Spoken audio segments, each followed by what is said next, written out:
അവന്റെ കണ്ണുനീർ മണ്ണിൽ പതിക്കുമ്പോ തന്നെ ഒരിളം തന്നൽ അവനെ തൊട്ട് തലോടി കടന്നുപോയി. ആ കാറ്റിന് പോലും അവളുടെ ഗന്ധമായിരുന്നു.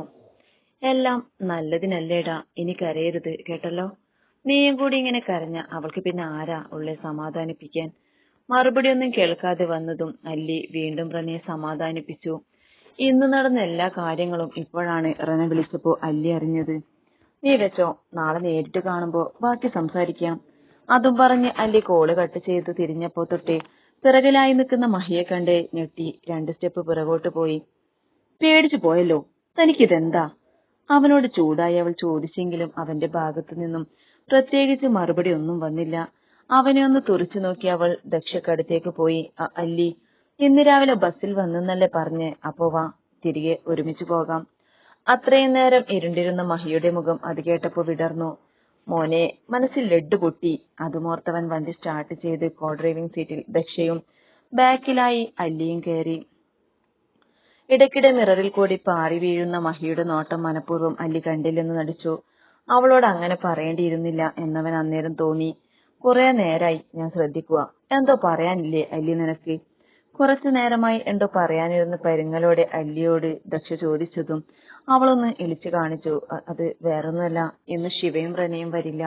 അച്ചുസാറിന്റെ വീട്ടിലാണ്. അപ്പോ ഇന്ന് ഞാൻ ഒറ്റയ്ക്ക് ഫ്ലാറ്റിൽ കിടക്കണം എന്നാലോചിക്കായിരുന്നു. അവരെന്താ വരാത്തെ? ദക്ഷ ചോദിച്ചതും ശിവയും റനയും പറഞ്ഞറിവുള്ള അച്ചുവിന്റെ ജീവിതം അവർക്ക് പറഞ്ഞു കൊടുത്തു. ഒക്കെ കേട്ട് കഴിഞ്ഞപ്പോ ദക്ഷയ്ക്കും മായ്ക്കും വിഷമം വന്നെന്ന് മുഖം കണ്ടപ്പോ തന്നെ അല്ലിക്ക് മനസ്സിലായി. കുറച്ചു നേരം അവരൊന്നും മിണ്ടിയില്ല. അവരില്ലെങ്കിൽ നീ പിന്നെ എന്റെ റൂമിലേക്ക് വാ. ഞാൻ എന്തായാലും ഒറ്റക്കല്ലേ ഉള്ളൂ. അവർ വരുന്നവരേക്കും നീ എന്റെ ഒപ്പം പോര്. മോനെ, മനസ്സിൽ മറ്റൊരു ലഡ്ഡു പൊട്ടി. മഹിയുടെ മനസ്സ് അത് മൊഴിഞ്ഞതും അവൻ സന്തോഷം കൊണ്ടിരിക്കാൻ വയ്യാത്ത അവസ്ഥയായി. അല്ലിയുടെ ഭാഗത്തു നിന്ന് എതിർപ്പൊന്നും കാണാത്തത് കാരണം അവൻ തുള്ളിച്ചാടാൻ തോന്നി. അവന്റെ ചിരിയിൽ തന്നെ ദക്ഷയ്ക്ക് ഡൗട്ടടിച്ചു. അവനെ ഒന്ന് നെറ്റിച്ചുളിച്ചു നോക്കി.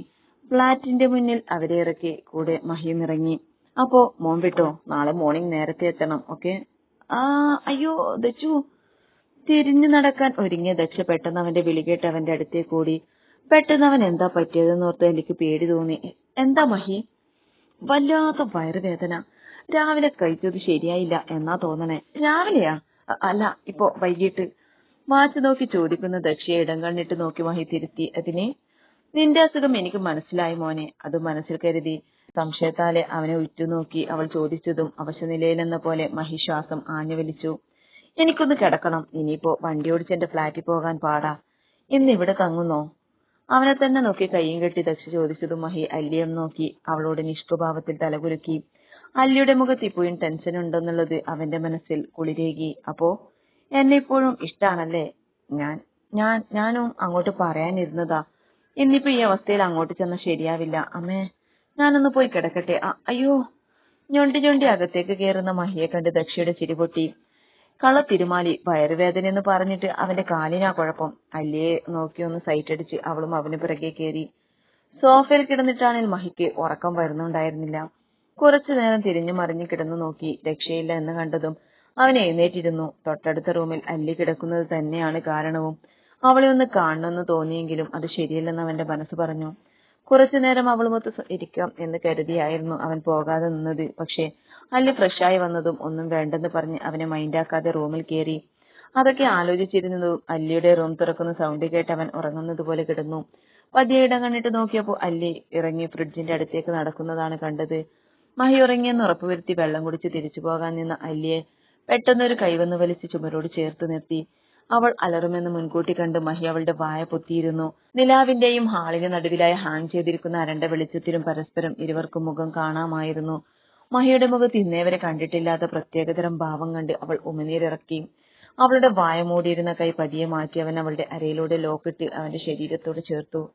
അടിവയറ്റിൽ സ്ഫോടനം തന്നെ നടക്കുന്നതായി തോന്നിയ അല്ലിക്ക് പ്രണയത്തോടെ നോക്കുന്ന അവന്റെ മിഴികളിൽ അവളും കുടുങ്ങിപ്പോയി. ഏറെ നേരം അതേ നിൽപ്പ് തുടർന്നു. പതിയെ അവന്റെ നിശ്വാസം അവളുടെ മുഖത്തടിക്കാൻ തുടങ്ങിയതും അവൾ ഒരു ഞെട്ടലോടെ കണ്ണു വെട്ടിച്ച് താഴേക്ക് നോക്കി.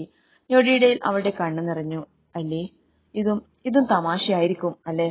പ്രണയാതുരമായ അവന്റെ വിളിക്ക് അവളുടെ ഭാഗത്തു നിന്നുമുള്ള മറുപടി കേൾക്കെ അവളുടെ അരയിൽ മുറുകിയിരുന്ന അവന്റെ കൈ അയഞ്ഞു. അവളുടെ കണ്ണ് നിറഞ്ഞു തുളുമ്പിയത് മങ്ങിയ വെളിച്ചത്തിലും അവന് മനസ്സിലാക്കി. എന്ത് പറയണമെന്ന് അവന് അറിയുമായിരുന്നില്ല. ശരിക്കും അവളെ ഇഷ്ടമാണെന്ന് പറയണമെന്നുണ്ടായിരുന്നു അവന്. പക്ഷെ എന്തോ ഒന്ന് അവനെ അതിൽ നിന്ന് തടയുന്ന പോലെ. തമാശ കളിക്കാൻ എനിക്ക് നേരവുമില്ല, അതിനോട് താല്പര്യമില്ല, സോ ജസ്റ്റ് സ്റ്റോപ്പ് ദിസ്. അവളുടെ മറുപടി കേൾക്കെ അവൻ അവളെ തുറച്ചു നോക്കി. അവന്റെ പ്രണയത്തെ അവൾ കൊച്ചാക്കുന്നത് പോലെ തോന്നി അവന്. അന്നേരം അവളോട് പറഞ്ഞതൊക്കെ അവൻ മറന്നിരുന്നു. എനിക്ക് നിങ്ങളോട് ഇഷ്ടമായിരുന്നു, പക്ഷെ താൻ എന്നെ തമാശക്കാണ് ഇറിറ്റേറ്റ് ചെയ്തതെന്ന് അറിഞ്ഞപ്പോ ഫോർഗെറ്റ് ഇറ്റ്.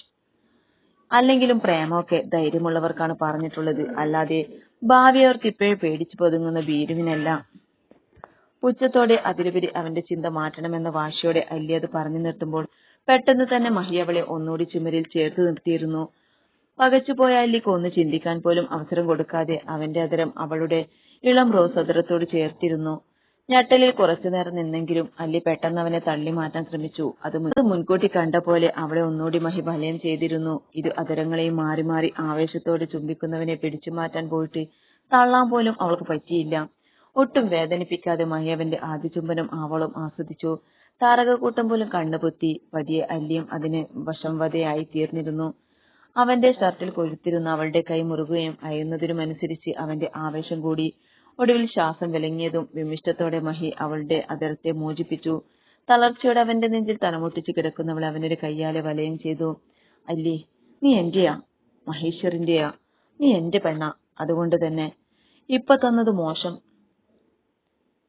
തന്നത് തമാശയായിട്ടെടുക്കണ്ട, എന്റെയാണെന്നുള്ള അധികാരത്തിൽ തന്നത് തന്നെയാ. അവളോട് പതിയെ മൊഴിഞ്ഞു. അവൻ തിരിഞ്ഞു നടക്കുമ്പോഴും കുറച്ചു മുന്നേ നടന്നതിൽ നിന്ന് അല്ലി റിക്കവർ ആയിട്ടുണ്ടായിരുന്നില്ല. അതരത്തിൽ പതിയെ തലോടവേ അവളുടെ മുഖം നാണത്താൽ ചുവന്നു. മോളെ, നീ വീട്ടിലേക്ക് പോക്കോ. എത്ര ദിവസമായി നീ ഇവിടെ ഇങ്ങനെ? ഇവന്റെ ഭാഗത്തു നിന്ന് ഒരു നോട്ടം പോലും നിനക്ക് ഈ കഴിഞ്ഞ 3 ദിവസം കൊണ്ടുണ്ടായോ? ശങ്കർ വേദനയോടെയും നിരാശയോടെയും അവളോട് പറയുമ്പോൾ അവൾ ഒന്ന് ചിരിക്കുക മാത്രം ചെയ്തു. അവളെ തന്നെ വിഷമത്തോടെ നോക്കുന്ന അവർക്ക് ഒന്ന് കണ്ണടച്ച് കാണിച്ച് അവൾ അച്ചുവിന്റെ അടുത്തേക്ക് നടന്നു. അവൾ അവനെ പഴയതുപോലെ ആക്കുമെന്ന് അവർക്ക് വിശ്വാസമുണ്ടെങ്കിലും എന്തോ വല്ലാത്ത വേദന തോന്നി എല്ലാവർക്കും. റൂമിലേക്ക് കയറുമ്പോൾ അച്ചു ചുമരിലേക്ക് കണ്ണു നട്ടിരിക്കുന്നത് കണ്ട് അവന്റെ ബെഡിന്റെ ഓപ്പോസിറ്റുള്ള വാളിൽ ഐശുവിന്റെ ഫോട്ടോ വലുതായി ഹാങ് ചെയ്തു. അതിൽ അവന്റെ പേര് കൊത്തിയ മാല ഹാരം പോലെ കൊളുത്തിയിട്ടുണ്ട്. അതിൽ തന്നെ കണ്ണു നട്ടിരിക്കുന്ന അവനെ കുറച്ചുനേരം വേദനയോടെ നോക്കി. ശേഷം മനസ്സിലെന്തോ തീരുമാനിച്ചുറപ്പിച്ച പോലെ അച്ചുവിന്റെ അടുത്തായി പോയി നിന്നു. കുറച്ച് കലിപ്പ് മുഖത്ത് ഫിറ്റ് ചെയ്ത് അവനെ തട്ടി വിളിച്ചു. അതെ, എനിക്കൊരു കാര്യം പറയാനുണ്ട്. അവന്റെ ഭാഗത്തു നിന്നും പ്രതികരണം ഒന്നുമില്ലെന്ന് കണ്ടതും അവൾ കുറച്ചധികം കലിപ്പിൽ അവന്റെ മുഖം അവൾക്ക് നേരെ തിരിച്ചു. ശേഷം അവന്റെ മുഖത്തിന് നേരെ അവളുടെ മുഖം കൊണ്ടുപോയി. ഞാൻ സംസാരിക്കുമ്പോ എന്നെ നോക്കണം. ഞാൻ ഇവിടെയാ ഉള്ളത്, അല്ലാതെ അവിടെയല്ല, മനസ്സിലായോ? കണ്ണുരുട്ടി അവനോട് തറപ്പിച്ച് പറഞ്ഞിട്ടും അവന്റെ മുഖത്ത് യാതൊരു മാറ്റവുമില്ല. അവളെ വീഴ്ത്താനുള്ള നോട്ടം നോക്കിയിരുന്ന കണ്ണിലിപ്പോ നിരാശ മാത്രം. താനെന്താ മിണ്ടില്ലേ? മൗനവ്രതത്തിലാ? അതോ പഴയ കാര്യം ഓർമ്മ വന്നപ്പോ പുതിയ കാര്യങ്ങളൊക്കെ മറന്നോ?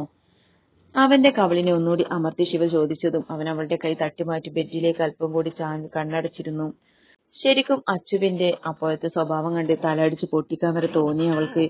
ദേഷ്യത്തെ അണപ്പല്ലുകൊണ്ട് കടിച്ചമർത്തി അവൾ നിയന്ത്രിച്ചു. ഇങ്ങനൊരു മുരടനെ ആണല്ലോ കൃഷ്ണ നീ കറക്റ്റായിട്ട് എന്റെ തലയിൽ കൊണ്ടിട്ടത്. ചോദിച്ചാലോട്ട് മിണ്ടത്തുമില്ല, ഒന്നും മിണ്ടില്ല എന്നറിഞ്ഞിട്ടും എന്നും വന്ന് ഓരോന്ന് ചെയ്യുന്ന എന്നെ വേണം പറയാൻ. സ്വയമേ ഓരോന്ന് പറഞ്ഞ് ശിവ അവന്റെ റൂം ഓരോന്ന് അതാത് സ്ഥാനത്ത് എടുത്തു വെക്കാൻ തുടങ്ങി.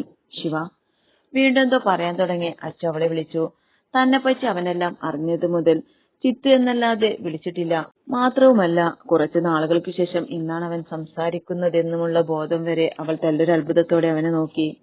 ഐ ആം സോറി, അച്ചു പറഞ്ഞതും എന്തിനെന്നുള്ള ഭാവത്തിൽ ശിവ അവനെ നോക്കി. പല തെറ്റുകളും ചെയ്തിട്ടുണ്ട്, അതിലൊന്നാ സമ്മതം പോലും ചോദിക്കാതെ തന്നെ എന്റെ പെണ്ണാക്കാൻ നോക്കിയത്. എല്ലാം എന്നെ കൊണ്ട് പറ്റും, ആകാശിന് കഴിയാത്തതായിട്ട് ഒന്നുമില്ല എന്ന എന്റെ അഹങ്കാരമായിരുന്നു അത്. But I know I can. ഐശുവിനെ മറന്നൊരു പുതിയ ജീവിതം എനിക്ക് കഴിയില്ല. അവളെപ്പോലെ എനിക്ക് തന്നെ സ്നേഹിക്കാൻ കഴിയില്ല. അവൾക്ക് വേണ്ടി അവളുടെ ഓർമ്മകളിൽ ജീവിക്കണം എനിക്ക്. ഒരു കണക്കിന് താൻ എന്നെ സ്നേഹിക്കാത്തത് നല്ലതാ. വീണ്ടും തനിക്ക് വിഷമിക്കേണ്ടി വന്നില്ലല്ലോ. വേറെ കാര്യം പോലെ പറഞ്ഞു നിർത്തി അച്ചു നോക്കിയതും ശിവ കയ്യും കെട്ടി അവനെ തന്നെ നോക്കി അത് ചോദിച്ചു. വേറെന്താ എന്ന രീതിയിൽ അച്ചുവും നോക്കി.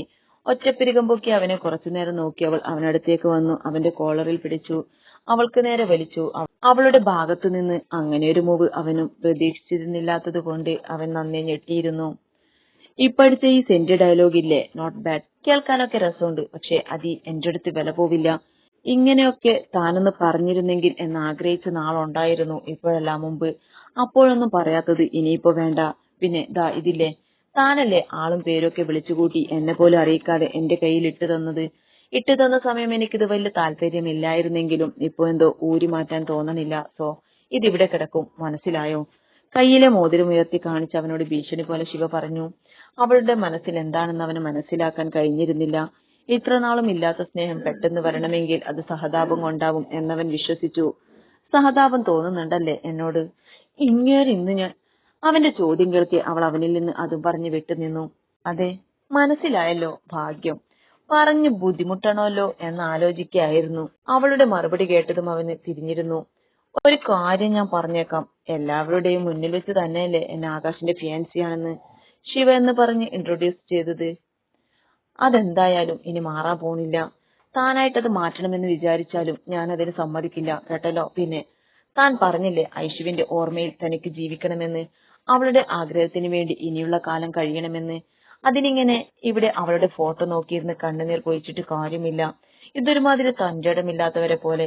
എന്റെ അറിവിൽ ആകാശ് അങ്ങനെയല്ല. എന്തും നേരിടുന്ന, സ്നേഹിക്കുന്നവരുടെ സന്തോഷത്തിന് വേണ്ടി എന്തും ചെയ്യുന്ന ഒരാളാ. അത് പറയുമ്പോൾ അവളുടെ മനസ്സിൽ ബദ്രിയുടെ മുന്നിൽ തന്നെ നെഞ്ചോട് ചേർത്ത് വയ്യാതിരുന്ന സമയം തന്നെ ഒത്തിരി കെയർ ചെയ്ത അച്ചുവുമൊക്കെയായിരുന്നു.